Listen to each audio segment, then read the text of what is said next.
All right. Hello, everyone. Let's get into part two of our TV, tools and elements. So I believe we left off last time on we're dealing with lighting. I think we just wrapped up the studio lighting and the portable lighting and camera mounted lighting, and we're getting into going more into the difficulties of portable lighting. So with portable lighting, the reason why it's one of the hardest is because there's so many factors that you have to adapt to. So that may be time of day, depending on, sometimes you need, say, maybe the sun setting or that type of warm tone that you get, say, at a sunset, or sometimes you may need it, nighttime. Basically, the sun doesn't wait for you, so you have to adhere to that schedule. So whether that's early morning, late at night, whatever. Also, maybe time of day because of maybe traffic or how busy a certain area is.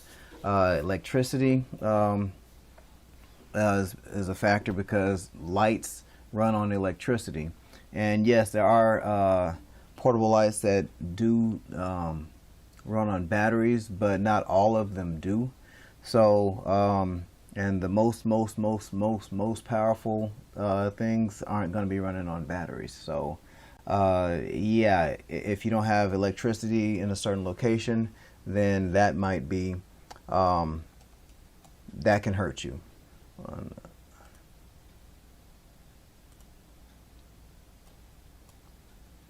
All right, sorry. Or maybe where something has to be shot. So you may not have a choice of where, your client wants something to be shot, so you have to just deal with the situations. So some examples of things that you may face. Backlighting. So like, say in this image here, maybe this has to be shot at this time of day and shooting in that direction of the street, and at that time of day and with shooting from that angle of the street, sun's going to be in the way, so you're going to have to deal with the backlight. So another example of, and there's ways to do, to soften the sunlight or to reflect the sunlight. You can it's very hard to combat the sun. You're normally going to lose. You're going to be backlit, kind of like in this image right here. This is shooting out of a window, but maybe this is really important to show, this office building and seeing, the city outside. So it has to be done, and you kind of have to figure out a way to do it. So this isn't just some regular studio type of situation. So you got to figure out ways to reduce sunlight, bounce sunlight. You can put more light on the person, but that may, there's a lot of times where that's not going to do it. So or maybe a place has this is outside the backlight thing. Maybe it has overhead lighting. Some people think that having overhead lighting is great because it's light, but it can create like circles around the eyes and create shadows on the face. So anyway, and also harsh outdoor lighting, like in this situation. Now, sometimes maybe you guys have been outdoors in the sun before. Maybe someone wants to take a picture of you, but you've got the sun hitting you in the face, and it may be just really bright. You don't want to have the person, looking mean into the camera, or having some overexposed spots, on places on their face. So there's ways to deal with that with using some diffusion. But all of this stuff, you kind of have to know how to deal with, and maybe hopefully you've been warned ahead of time of what you're going to be dealing with, so you can prepare. But you don't if it has to be shot that time of day, that location, I know one app that I have that I've used on my phone is just tracking where the sun is going to be at a particular time of day, so I'll know, what to deal with. So yeah, it's a lot to have to be able to adjust to. So yeah, that's why I say portable lighting is definitely more difficult than flipping on some studio lights. I mean, getting it initially set up, a studio setup, yeah, that's difficult. But after that, it's just basically repeating the same process day in, day out. Anyway, and this other picture up here didn't really have anything to do with. I mean, it's just a picture. There's some lighting there, so yeah, you probably can't even see the portable lighting device right there, but whatever. All right, moving on. So next up, scripts. So not every something I will say is that not every TV show is scripted. So you can have a TV show without a script. So this does not apply to 100% of everything that you see on television. So I don't want you thinking, oh, well, what about such and such? And I saw this and all that. Yeah, I know there's going to be some of you out there who are thinking about that, 10% thing that, doesn't apply to 90% of, what I'm saying. So anyway, yeah, not every TV show is scripted. For example, talk shows. They may have a rundown. They may have an outline. They may have maybe a short bio that they say about a guest, but it's not really, like scripted from start to finish. Same thing with sports. They have a few things that say some background information about a player, but for the most part, no. Game shows, same thing, okay? Now, scripts and rundowns, maybe I should have called it the script and rundown section, but we'll get to that. With the scripts and rundowns, if you don't have a script or a rundown, you don't really have a show. There's no structure. You don't know what you're going to do, and a lot of times, especially universities, there's students or people who want to or outside of universities, people who want to do a show, and they think, okay, well, I've got personality. I'm just going to get on the camera and I'm going to start talking, and I'm going to shine. You may shine for, I don't know, 2 minutes, but after a while, you're going to be running out of stuff to say, and you're going to be looking kind of lost. So just because someone, there's people who can ramble on and on and on, but is that something that you want to see for 30 minutes? So, so without that script, without that rundown, you don't have a structure. I know you've probably seen, or heard or listened to or watched some radio shows where it seems like they're just kicking back and having a good time. Yeah, they are, but they notice certain things, like they have certain maybe bits during that show, like, okay, now it's time for news of the hour, or a spotlight on this particular thing, or let's go over over today's hot topics or whatever. So yeah, and of course news shows pretty much scripted from A to Z. There's little moments in between stories where they talk, give their little 2 cents on a story, or whatever, or about maybe the local teams, how they did in a recent game or something like that. And of course, scripted shows like, say, sitcoms, yeah, there's a script there. Dramas, script. So every word, or 95% of the words are written down somewhere for them to, to read or memorize. Excuse me. So, a lot of things that most scripts have. Words, obviously. What's the talent going to say? So that's something that every script generally has words. Also, technical instructions. So it may be what camera is going to shoot this particular shot, or maybe what's supposed to be seen in the shot, or maybe where the person is supposed to be, which direction they're supposed to be moving as they say a particular line. Yeah, maybe what I'm trying to know if I said this. Maybe what graphics are supposed to be popping up at a particular time during a show. So those are technical instructions. Also an indication of where you are in the show. So usually within the script, it gives you some indication of if you know, they may use numbers, they may use a combination of letters and numbers, or letters just to give, or just page numbers, let you know, okay, this is where we are in the show. Or it can also be, okay, turn to, you know, page 3. We're getting rid of page 2, or A5, which we'll get to explaining is dead, which is may be a name for a particular, you know, story. You'll get it in just a second. So, for example, here's an example of a TV news script. Excuse me. So, a couple things to point out. Let's see. Oh, so just like where it says A17, each part of a news script has usually it gets a letter and a number. So like if something is in the A block, which is like the very beginning block of a show, that it gets, you know, A something, and 17 may be the 17th part, you know, of that block. If it's in the B block, so go to commercial, come back, you're in the B block, then everything will have a B. Certain things like, okay, this is for the 7 p.m. show.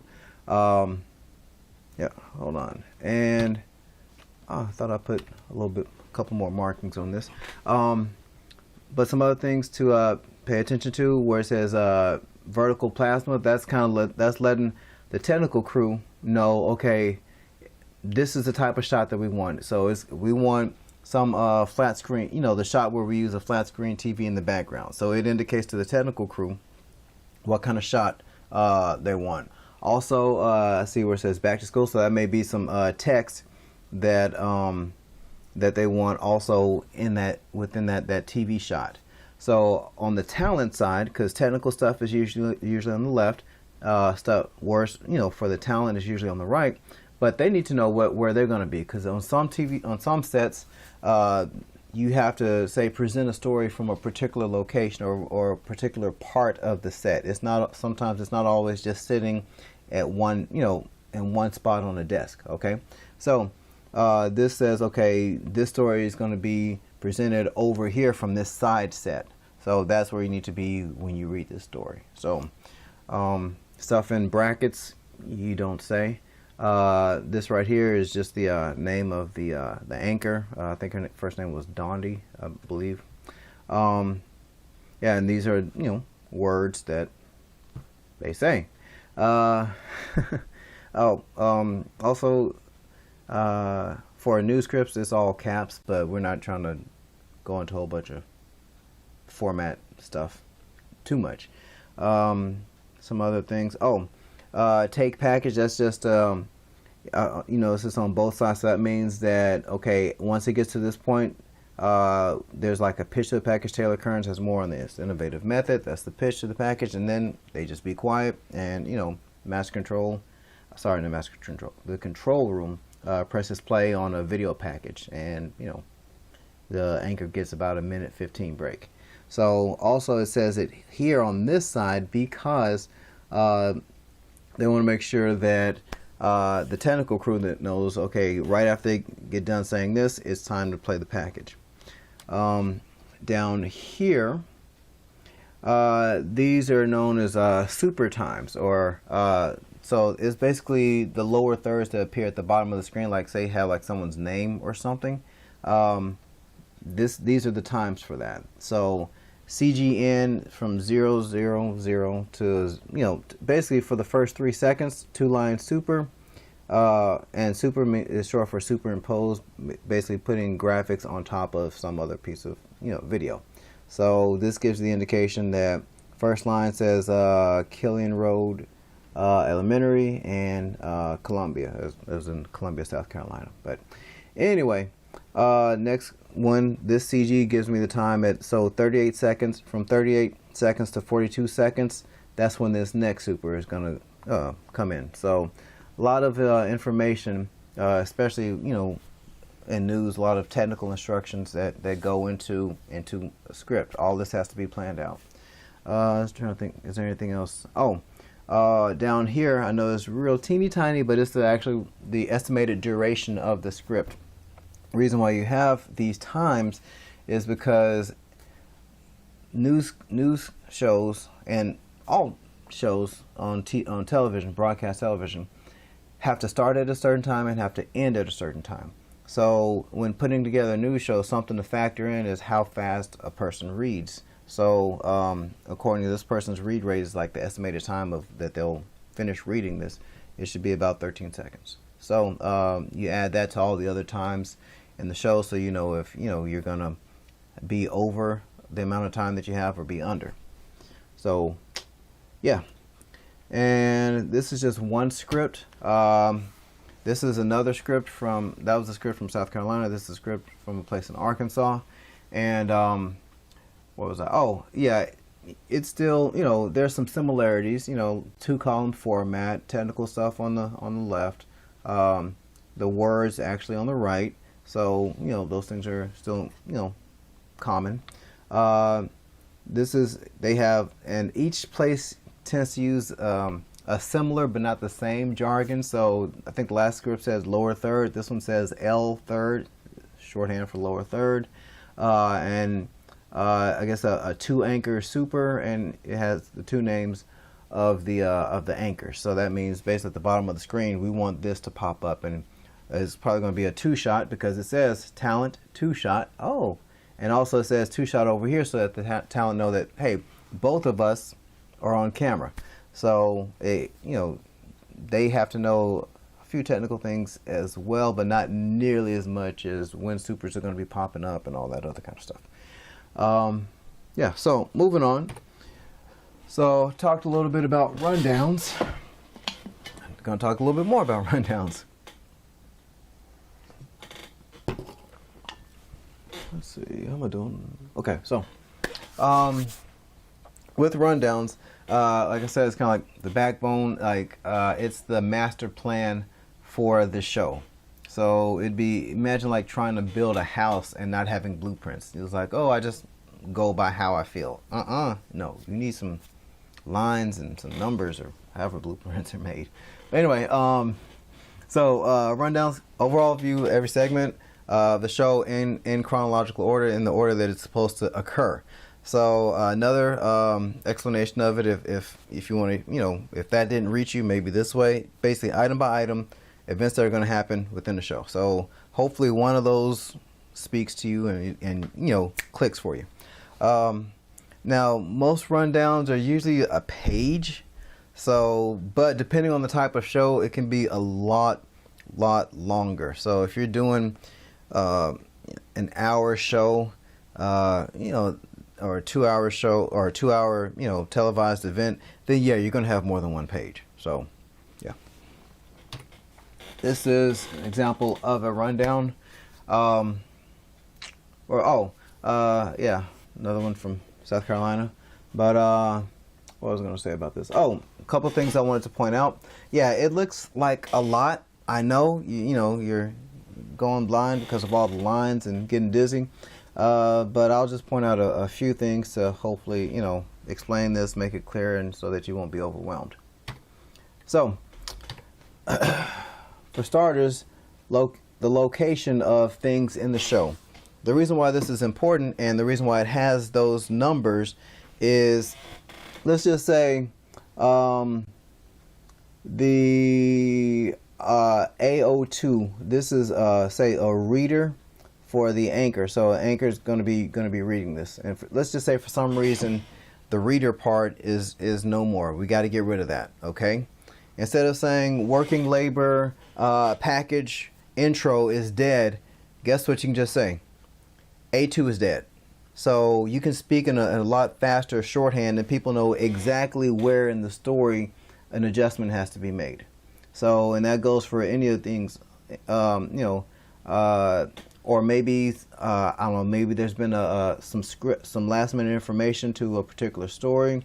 Let's just say let's say some type of E2 for the down here for the sports, maybe ranking things. Maybe something just came out, so there's an update to E2. So instead of saying the high school, college, whatever sports rankings update, you can just say update to E2. So that way people can get to it immediately. So something, and this is a little other tidbit of information down here where it has like the F1.3, F1.5. With this particular news program, it was ENPS, I believe is what I was using at that time. That means something was added. So yeah, it may have been added after the initial rundown was made. But anyway, yeah, it's just a way of finding things a lot faster, so you don't have to say all of this. Like, say, look at A10, the Croc Hunter. Oh, is that when he died? Anyway, yeah. So Crocodile Hunter death. You don't want to say all that. Just say A10 has been moved down to the B block. So, yeah. Anyway, moving on. So, in this area over here, there's also a what they call a slug. Is basically a short, like 2 to 3 word description of a story. So you don't want to have vein viewer, radio technology scanner story. That's too long. You know, you can just say the vein viewer story. So if you got to shout across the newsroom about this or that in relationship to the story, just say, I got some VO for the vein viewer story. So it's a lot easier than going into the whole, making a whole half sentence or a whole, like say in newspaper print, a headline. Nah, ain't got time for that. So yeah, it's just a shortened version. And also, yeah, even in these little numbers and dashes, well, in front of it means something. So like say the A means, for the anchor is going to be reading this. P, package. Let's see if there's anything else that I wanted to talk about. But yeah, for example, where it says tease, that's basically we're about to go to break and we're going to tease what's coming up. So tease 4, so that means that there's other going before each break. There's a tease of what's coming up after the commercial. So yeah, you get an it kind of describes what what that story is about. Now over here, this is the type. So it tells you what type of story it is. Not everything that occurs in a newscast or an award show or I don't know, some kind of competition show. It's not all, just say if it's dancing, it's not going to be all dancing. Okay, there's going to be some maybe pre-recorded segments. Maybe there's some type of I don't know, backstage judging conversation that happens. So you kind of have to give an idea of what, or maybe some type of tabulating the numbers and showing the numbers graphically on screen as to who got the most votes for America's favorite whatever. So over here on the type, it displays what type of story this is. So instead of saying A11 got A11 got turned into a VOSOT, which means VO and a sound on tape. So it got basically turned into a different type of story. But right now it indicates that A11 is a package. So like a pre-recorded, all edited thing where you just put it in and press play. So reader basically means that the anchor is going to be reading that on camera, and they may have some graphics over their shoulder or beneath them, but it's basically the person on camera looking and speaking. Let's see, where was I? Oh, but yeah, all these indicates, VO meaning that, it's going to be some video playing and you're going to hear somebody's voice, but you're not going to see their face. And anyway, so it indicates what type of story or presentation this is going to be. Over here, this is the SS stands for a still store, but it's basically the graphics that would be popping up during this part of the story. So if there needs to be pictures of a picnic rally or a picture of John Edwards, so it just gives an indication of the graphics that are going to be needed for that particular story. And no, this doesn't have all of them. So, because like for packages, you can't put all of them there, but maybe you just have part of your story that pops up a full screen graphic. And anyway, this would just be an indication of that. So that's not always universal for every single rundown in the using that particular way of presenting it. And finally,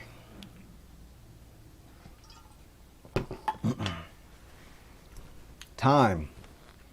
Time is, I'm not going to say time is everything when it comes to television, but time affects so much. So, what was that? Just how things even get covered. So if you have time to do a longer story or interview more people for something that you're building, because you got to get it back to the station in a certain time, because you go on air at a certain time and you go off air at a certain time. So, but like I said before, 10 p.m. newscast has to be over at 10:35. So now you may have, say, 30 seconds of commercials at the end of the show, so you really have to end at, say, 10:34 and 30 seconds. Or you may start, I don't know, maybe your opening intro may start at 9:59:45. But with all those times and read rates and package time lengths, then you have to, those get put in. Sometimes if it's just a reader, it might just be automatically put in. If it's a package, it might be, okay, this package is, our weather segment, we've got 3 minutes and 30 seconds for weather. So all this goes in, and it gives you an estimation of, are we going to be on time? Are we going to be overtime? Am I going to have to cut something? Or am I going to have to tell our weather guy to stretch what they're doing, or our sports guy to talk a little bit longer, or maybe tell our anchors, hey, after our nice fluffy story at the end of the show, talk a little bit, give a little back and forth, whatever, a little happy talk. So this gives an indication of how we're doing on time. So and producers tend to have to be over that. So this is the time, and this is giving an indication of about this particular time we should be at this particular story during the show. So this is pretty common to television. So, which is one of the reasons why I wanted to common and important, which is one of the reasons why I wanted to make sure that we go over this. So I believe that's going to be it for now, and I hope you guys learned something. All right, bye.